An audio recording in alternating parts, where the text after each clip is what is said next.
কবিতাৰ শিৰোনাম পৰ্বতৰ বিৰণী, লেখক ইসলাম চৌধুৰী, আবৃত্তি নিহা চৌধুৰী।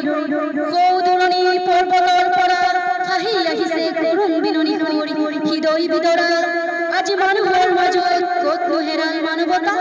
কি জাতি, কি ধৰ্ম, কি ভাষা, আমি ৰাখিব লাগিব একতা।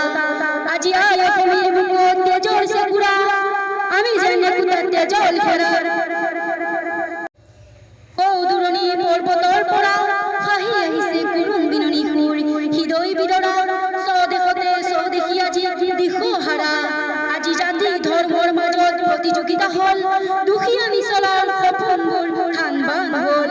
ৰাজনীতিয়ে আজি ধৰ্মৰ বিভেদিকা, এয়াই নহয়নে জীৱনৰ জটিলতা।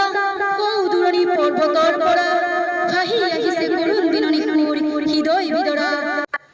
শান্তিৰ কথা কয় অশান্তিয়ে বতাহ লয়, নিজৰ দুৰ্গতিবোৰ গাত ভৰাই জনতা চোন আভুৱা ভৰাই। কৌদুৰণীৰ পৰ্বতৰ পৰাই ফাহি আহিছে কৰুণ বিননি সুৰ, হৃদয় বিদৰা। শুনিছিলো দুষ্টৰ একাল, শান্তৰ সৰ্বগতিকাল, আজি চোন হ'ল বিপৰীত কাল।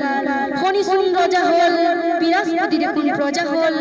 কৌদুৰণী পৰ্বতৰ পৰাই ফাহি আহিছে কৰুণ বিননি সুৰ, হৃদয় বিদৰা। হৃদয়হীন যদি মানৱ হয়, তেজৰ মূল্য যদি পানীতকৈ কম ৰয়, শালীনতাৰ যদি নৰ